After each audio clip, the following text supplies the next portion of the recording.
Welcome, Yvonne Bailey-Smith. We're delighted to have you with Naytal today. Please introduce yourselves to our audience. Thank you. So I'm Yvonne Bailey-Smith, and I'm delighted to be having this conversation with you today, Leila. I don't know what shall I say about myself. I'm having the conversation really because I have a deep interest, really, an abiding interest in women's health in their prenatal period and post having their babies, and it's an area I work in. So yes. You're being modest because you're also a mother of three. I am One of whom is Zadie Smith. So I know you were often known as Zadie Smith's mother, but also an author yourself now as of last year. Indeed, I am a mother. I am the mother of Zadie Smith and Ben Bailey-Smith, aka Doc Brown, who's also a writer, an actor, a rapper, and something else. He does everything. Yeah, he actually writes children's books for little people, which are really gorgeous books, as well as for teens. And then I'm also the mother of Luke Smith, who is also a rapper and a writer. He mostly does playwriting and a bit of acting and voiceovers. And I'm also the mother of 4 stunning grandchildren. So yes, I'm feeling very blessed. And I have, as you have said, Leila, had my own debut novel published last June. Well, congratulations. That's quite the career on top of a career, you could call it, including motherhood as a career there. So long-listed. I've just found out that I've been long-listed for a Best Novel Prize, so it's pretty amazing. Congratulations, that's brilliant. Going from strength to strength, I'm in awe. So Yvonne, you've obviously got a wealth of professional experience in the area of motherhood. And you're a mother yourself and a grandmother. How would you describe motherhood in your own experience? You know, I think motherhood is many things. You know, I think I found it a very joyful experience. I also found it challenging because I think that a mother has to be so many things, really. I mean, you know, if one could write a description of what motherhood entails, I think it literally make a whole book. But I think within that, there's a lot of joy to be had from becoming a mother. But you do need a system. You need not a system. You need what word am I looking for, Leila? Something around you. You need support system around you. I think it's not a job that you can easily do on your own. There's the old saying, it takes a village, right? Absolutely. And those support systems are so important. What do you wish you'd known before becoming a mother that now, with your insight, you look back on and appreciate? I kind of wish there had been a little book, you know, but there's never going to be that definitive little book. One of the things I learned since I have become a mother and been working in this field, some years ago, I came across a chap called Dr. Matthew Saunders, and he's known as a parenting guru. I think he's Australian. He writes these massively wonderful books and about every aspect of parenting. And one of the, you know, he has this really simple position. You know, he calls this program Positive Parenting, and where he has conversations really with people about how you talk to children. You know, how you always try to as far as you're able to offer the positive, rather than we tend to, you know, just simple things like saying no all the time to a small child. Yes. And then we wonder why the first thing our little tiny toddler says when they can string a couple of words together, no, no, no. And we're like, why does that child always says no? And so I wish there had been those kind of simple learning, you know, so that, you know, we do really recognize children as little tiny people, and that we have to have conversations with them in particular ways. Yeah. So yeah. It's interesting because you talk about, but yeah. You talk about access to information and kind of, you know, nuggets of advice that will support you. Yes. Women today often talk about the overwhelm of information and Dr. Google, and that there's such a proliferation of information that actually knowing how to boil that down to exactly, you know, how you should engage with a toddler, or just little tiny things, you know, just, you know, and I think I was a praiser because the children got older, but you know, that little thing of just kind of noticing, you know, when a small child does something, you know, good, and just commenting on it rather than perhaps mostly noticing when they've done something that you don't like, you know. I mean, just these just little simple tips that actually keep the relationship, you know, working along nicely and improves it, I think. So yes. And it's so important for building confidence and absolutely. And sort of self-esteem as they grow older as well. Indeed. I completely agree. So how would you describe your own mothering style? Gosh, you know, Leila, it's really interesting. I was walking on Hampstead Heath yesterday with my walking mate, a good friend, and I bumped into a woman called, I'll name her, I'm sure she won't mind. She's also herself a writer, I believe, and a teacher, called Vina Cork. And Vina Cork is a local parent living in Queen's Park. And I met her when my daughter was 6 months old, when Zadie was 6 months old, and she had a beautiful little daughter also called Polly, who was also 6 months old. And, you know, I had gone from just being this kind of lonely parent because there was nothing. There was nothing out there. There were the odd play group. There was really nothing. So I was quite lonely. My children's dad, my husband had gone back to work, and I was kind of on my own, not really quite knowing how to navigate things. And I met this woman, and she said, come across, you know, you've got a kid the same age, come across, I live across the park. And I went across the park to her house, and it was a little bit chaotic, but she had an older son who's now a great composer. And she was just so warm and with her son and the baby, and there was sand all over the house, and the cook had looked like it could do with a bit of a cleaning, but it wasn't what was important. It was the relationship that she was building with her children. And I said to her yesterday, I said, you're my inspiration along with my grandparents. I wanted to be a mom like you. You know, she was so sweet, and she didn't need to know what my husband did. She didn't need to pigeonhole me. She just, you know, invited me for coffee, and we just had a lovely chat. And I loved what I thought, wow, I want my kids to grow up to be happy like her children, and to be happy like I was as a child being grown up by my grandparents. So my grandparents and Vina Cork are literally my role model. I don't think I've done as perfect a job. My children will tell me I've done a rubbish job. That's children's role. That's children as well. That's inevitable. Yeah. What an amazing compliment to her. Thank you. And but I actually really enjoyed being a parent because I was really young. My husband was a lot older, and I was really young, and I was like a child, really. I kind of enjoyed doing kids things with them. I just really enjoyed it, you know.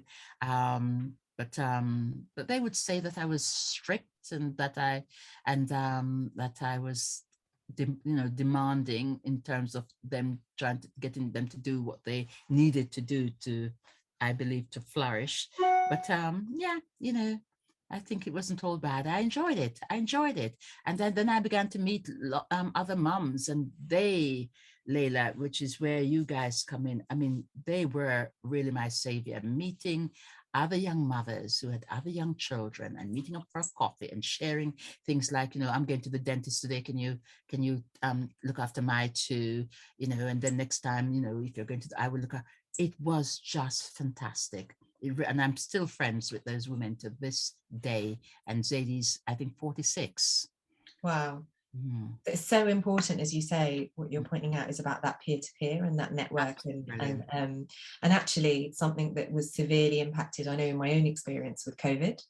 Yeah. Because that sort of that peer-to-peer network disappeared, really, and you weren't going for the coffees, and you weren't sitting on the park bench watching them play, and you know, and striking up conversations. So that's had an impact on a lot of those relationships, and therefore the sort of the mental health and the, you know, the whole effect of becoming a mother during that period has been has been pretty challenging for a lot of women. Absolutely, Leila. I really feel for those mothers, and I've spoken to many of them who've expressed exactly the same thing, because I think that really is a time, I mean, you have conversation with the baby, but you can't have, you talk at them and they obviously you're doing that for a reason. You're bonding, it's your bonding experience growing with your child, but you need adult company, and yes, even sitting around with your babies in your papoose or in their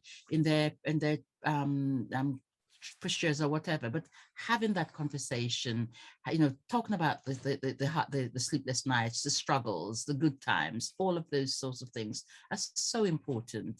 And some women didn't even have that lovely bit where you're out there with your baby bump and you talk about how it's going and how you're feeling, whether you're sleeping, what you're looking forward to.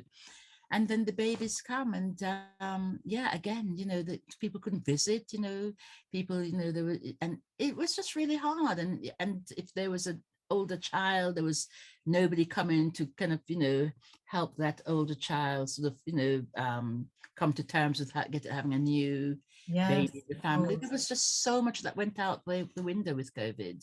Yes. And it's been deeply impactful, and it impacted women's mental health. Yeah. And it's such a critical time, isn't it? That first, Absolutely. well, the pregnancy, as you described, but that first year post-birth. Yes, absolutely.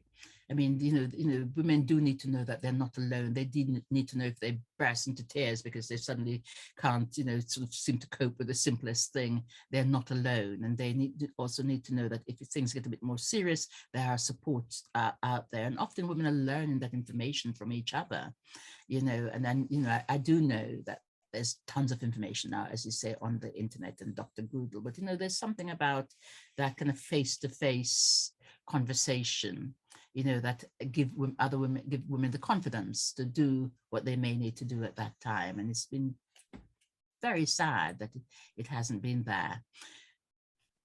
So Yvonne, we'd love to know more about your career supporting women within the NHS. Can you tell us a little bit about your role and what you've been doing over the last 25 years?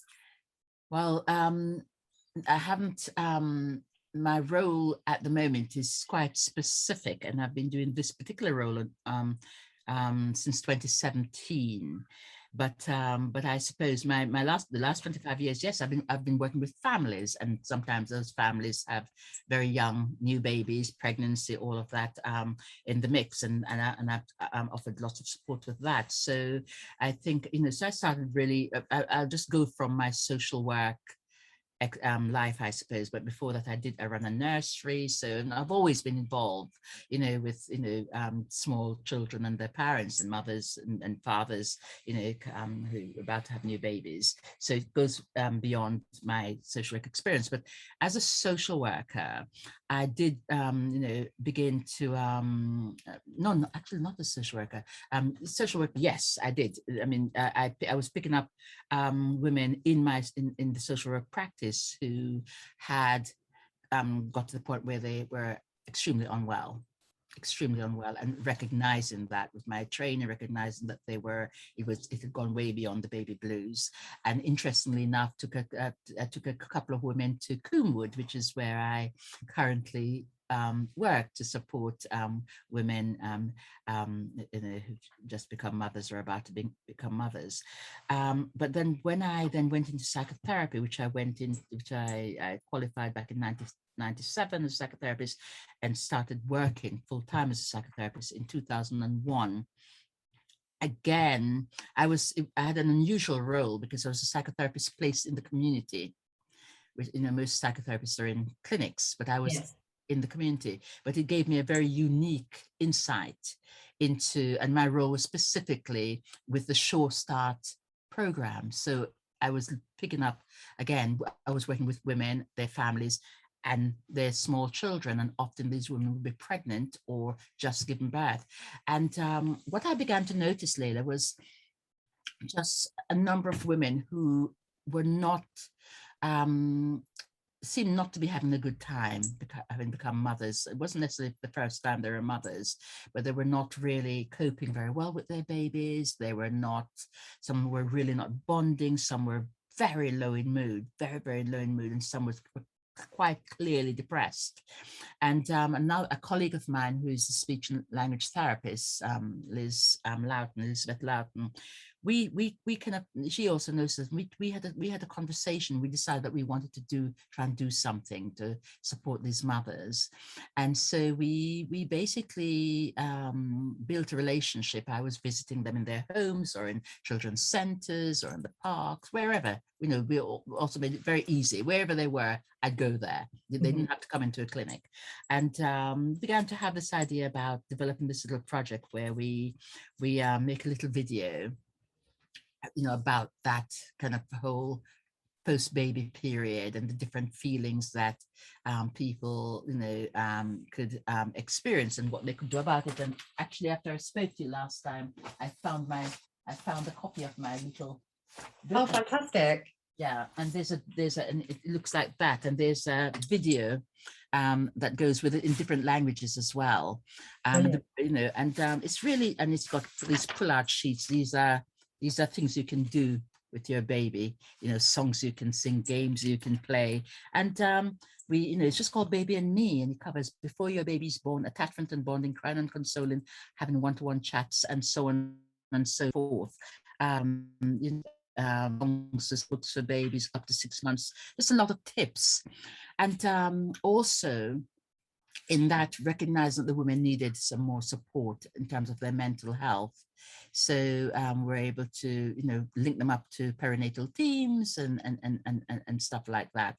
And of course, I always knew about Coomwood and a few other facilities, one at the Maudsley, etc. But there's something about how important it is for women to actually be seen in those periods, and for health visitors to be able to pick up when a woman is just maybe distressed, and for people to have conversations with partners who may not know what on earth is going on with their perhaps previously healthy, mentally healthy partner. So yes, so I got really involved in that. That took quite a long time, believe it or not, to produce this little tiny booklet. And I suppose my interest has always been in women's mental health. So when I retired from the NHS, I retired full time to go and write my book. I'm like, I'm done. I'm going. There's lots of people coming up and lots of people doing work, but immediately I was offered this post, and it's just 1 day a week, and I couldn't say no. I didn't say no. What's the post? And the post is as a psychotherapist doing family therapy with mothers, women who become mothers or who are still pregnant, really supporting them around relationships in the family, the complexities of family life. And some of the women, lots of women come in, they're married, they're with partner, they're in good financial, good housing position, but also there are other women who come in who have no partners, who are in very difficult social circumstances. There's a whole range of women, and everybody. Mental health does not discriminate. So absolutely not. So you get everybody, your lawyers, your doctors, your office worker, whatever it is, you get everyone. And we have this fantastic team made up of psychiatrists, psychologists, psychotherapists, behavior therapists, CBT therapists, dance therapists, art therapists, and of course the fantastic nurses. And so the nurses look after the babies. Mothers come in with their babies, which is wonderful. And they, some are very good at handling their babies, others are struggling. But the whole point of our work and my work is to support those women's mental health to the point where they're able to go back into their communities and do what they need to do with their babies and their families. And it's a fantastic way of engaging with women. And we need more and more of these places. And we obviously haven't got enough, because you've had to open a private mother clinic. Clinic, and and like the lady I spoke to you about, she's done the same. So it's telling me that the need is enormous. It's huge, and we currently don't have enough bed spaces for women who are coming in. Which brings me on to my next question, really. What's your opinion on the support offered to pregnant and postnatal women here in the UK right now? I think where we have these units, I think the support is, I mean, the one I work in, I mean, the doctors are really, everybody's really dedicated to supporting the women. I think the problem is that there are not enough of these places still. You mean mother and baby units, MBU? Yes, mother and baby units. Yeah, absolutely. There is not enough mother and baby units still. And that is a tragedy because, we are still having to take women, for example, from all over the place, Wales, the north of England, all over the shop. And, the alternative for women who can't come into a mother and baby unit is that they may get so unwell, they have to go into, crisis, mental health teams, and that then they can't take their babies with them. If they're having to go to an acute ward in a hospital, they can't take their babies with them, and that's going to impact the experience of terrible start to motherhood. Yeah. So we really, really do not want that. So I think it's not that the support isn't there; there's simply not enough of it. Right. I feel. And which leads me to my next question, really. Mm-hmm. What do you wish could be done better to support women during this important time in their life? So you mentioned better support in dedicated mother and baby units. Mm-hmm, mm-hmm. Is there any other services or?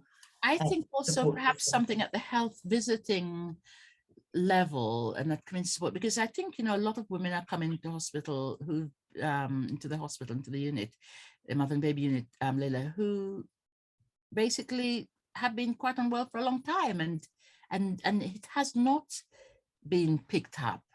Right. So I'm not quite sure what that is.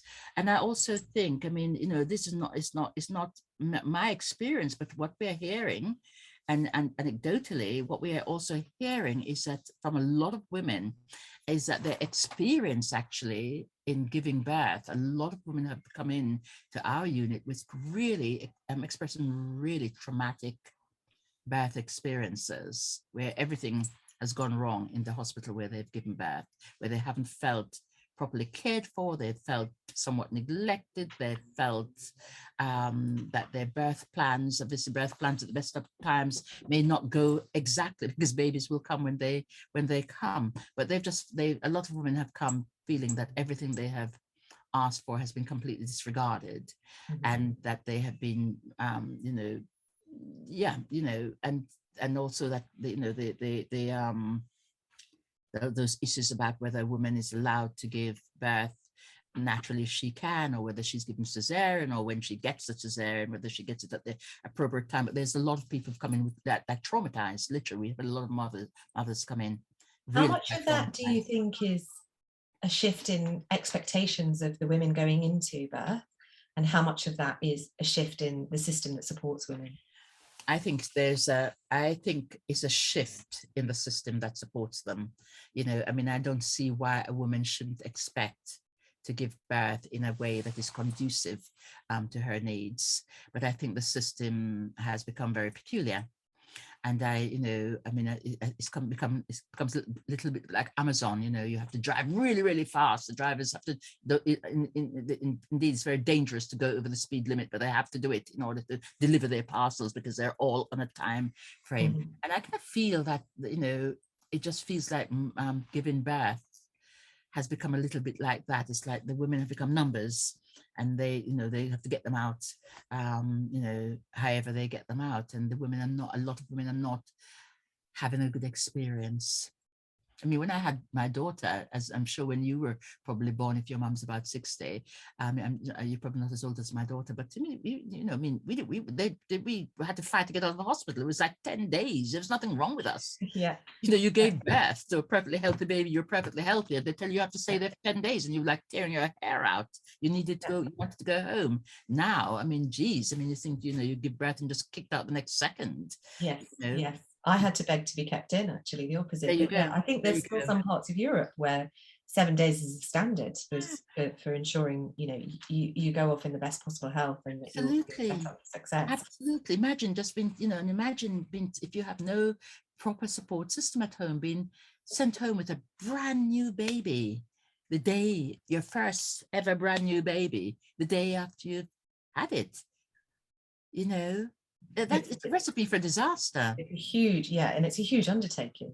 It is a huge yes undertaking. So I think I think there's a massive system change in our NHS. And I mean, you know, I can, you know, one of the things, for example, in the MBU, you know, for example, working in camps, which I did for 20 years, with children and their families. I mean, it began to become more and more bureaucratic, you know, and it was about bottoms and seats and blah blah blah. In our MBU anyway. I mean, you know, we're there to look after the women until they're well. Yeah. And then there's a system where, you know, the women, once they're discharged, they can continue to be supported for until their baby's a year old. You know, so they may have, you know, relapses or whatever it is, but there's a robust care plan in place when they leave the hospital to support them for as long as they need it until the child is up to a year old. And not which is the way it should be for every woman. Absolutely, absolutely. So the government promised, you know, I think a couple of years ago, they promised, I think, another 27 units. I don't know how many of those have been built. I don't know. I don't know if you know. Yet to be determined. Yeah, yeah. You know, and as they play more and more games with our NHS, as they, I think, seek to privatize it, I don't know, you know, what will happen, you know. Yeah, but there should be more of these places. I mean, women shouldn't.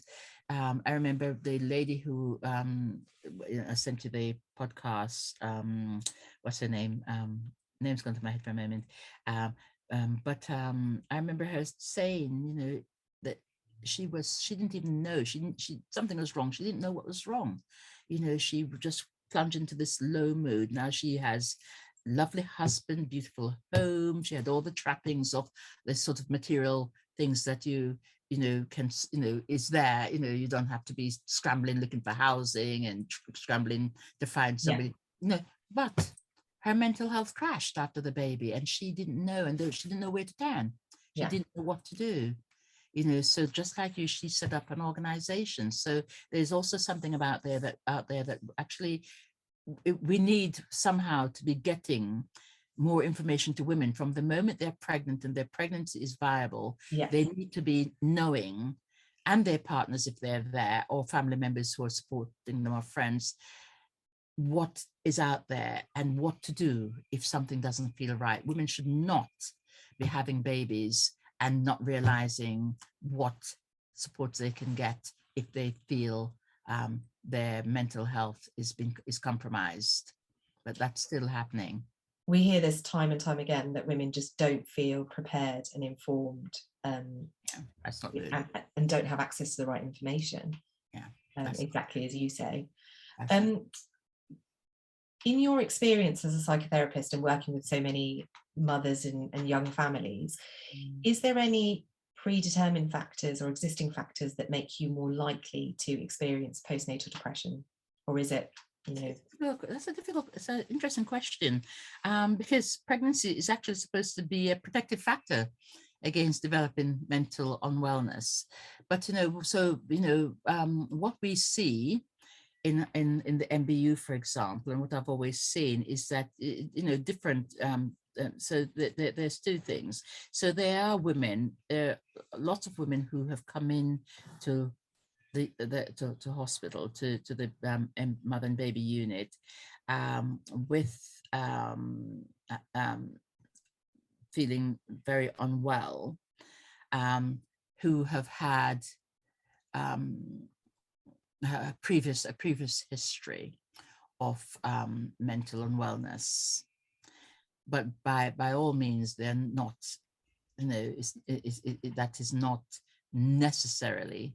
It can be not a predetermined factor, but it can be a factor, and it's often a factor. But there are also lots of women who come in to hospital who've had no history of mental unwellness at all.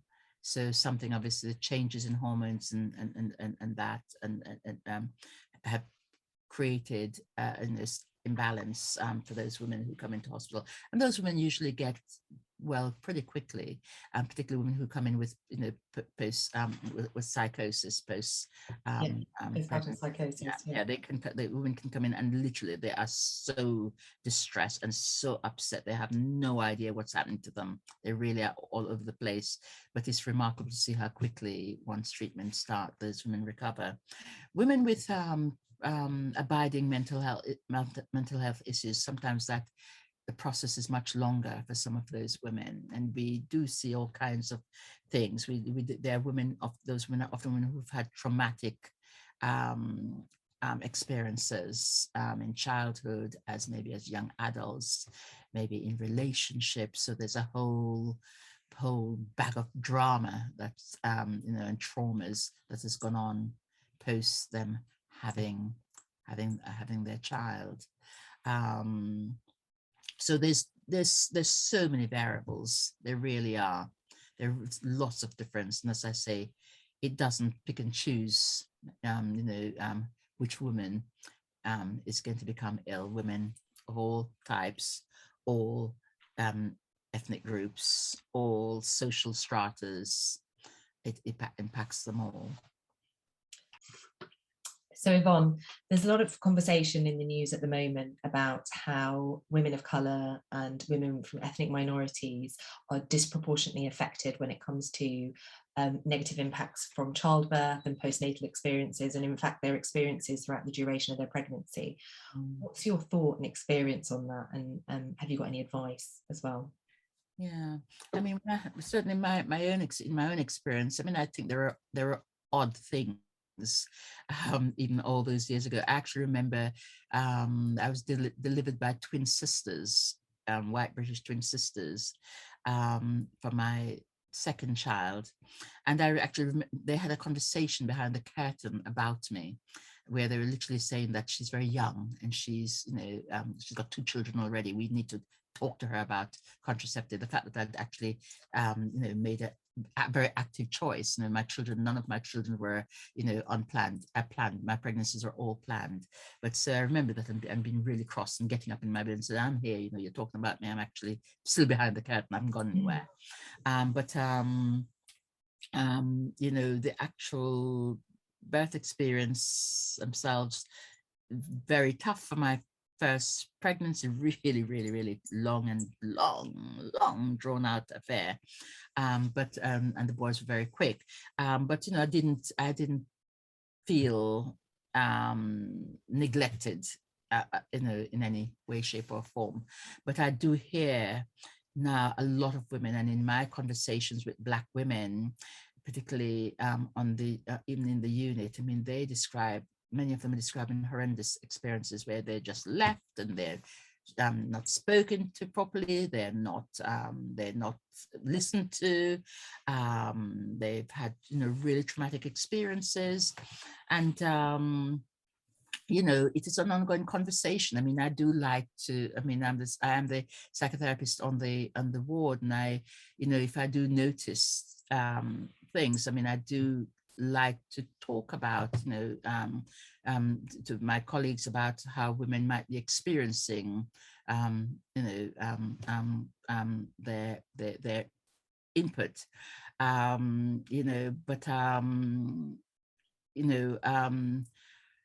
I think, I think there's things that still happen. I think Black women are still are more likely, for example, post-birth and following often, as I said, traumatic experiences. I think they're much more likely. They're still more likely to be diagnosed with things like schizophrenia and personality disorder. I think children's services are much more likely to be asked to be involved very quickly. Sometimes when when women, the assessment of the women may not have been not have quite completed, but social services, I think, is often like to be more to ask to be involved much more quickly to see whether the women have the capacity to parent.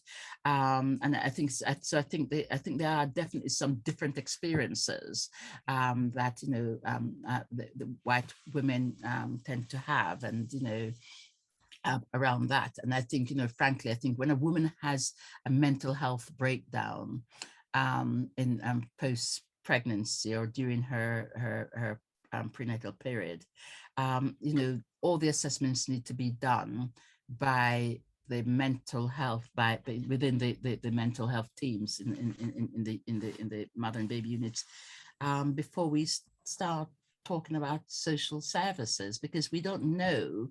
We need to see the women for a while to really completely understand what their baseline is.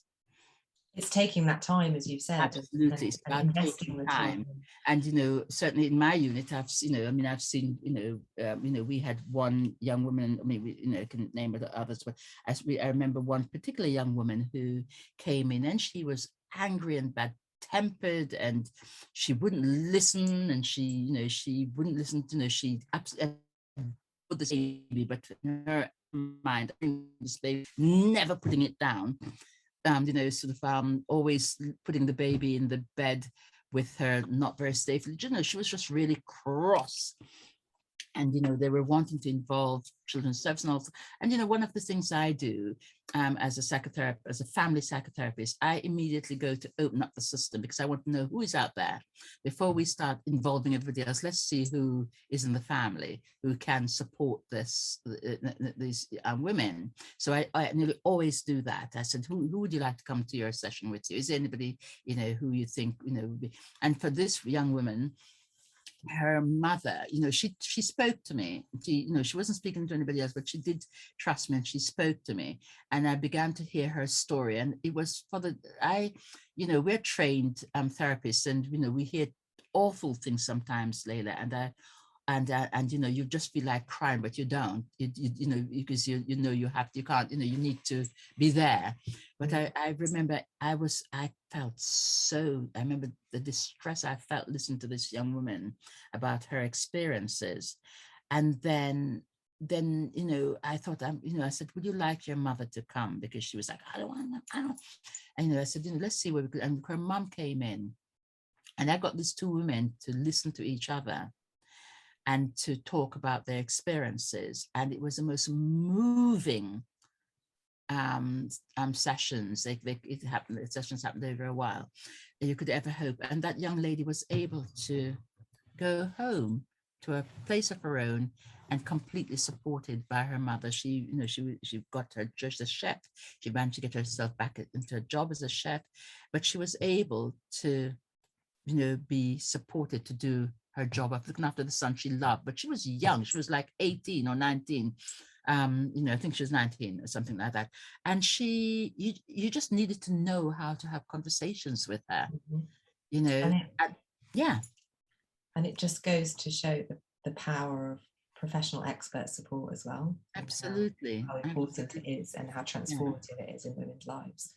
Absolutely. And I mean, I cannot believe for a moment that removing the child from her mother would have done the child or the mother any good in the long run.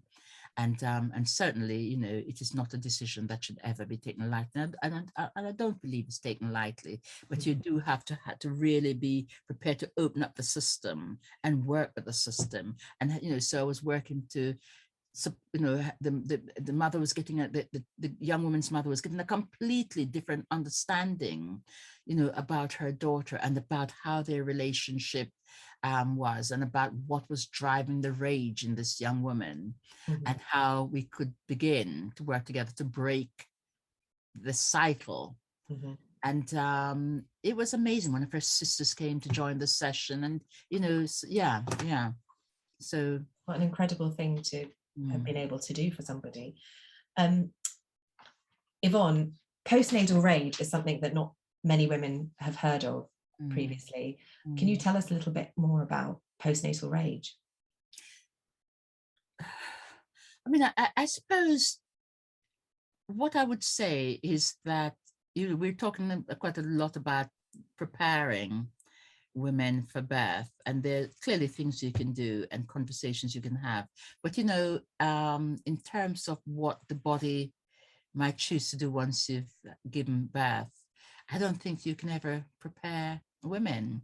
And I think that, you know, somehow, I mean, I think we probably have moved a bit away from realizing that, you know, it's not giving birth is not that glossy nonsense that gets presented in magazines and papers and books.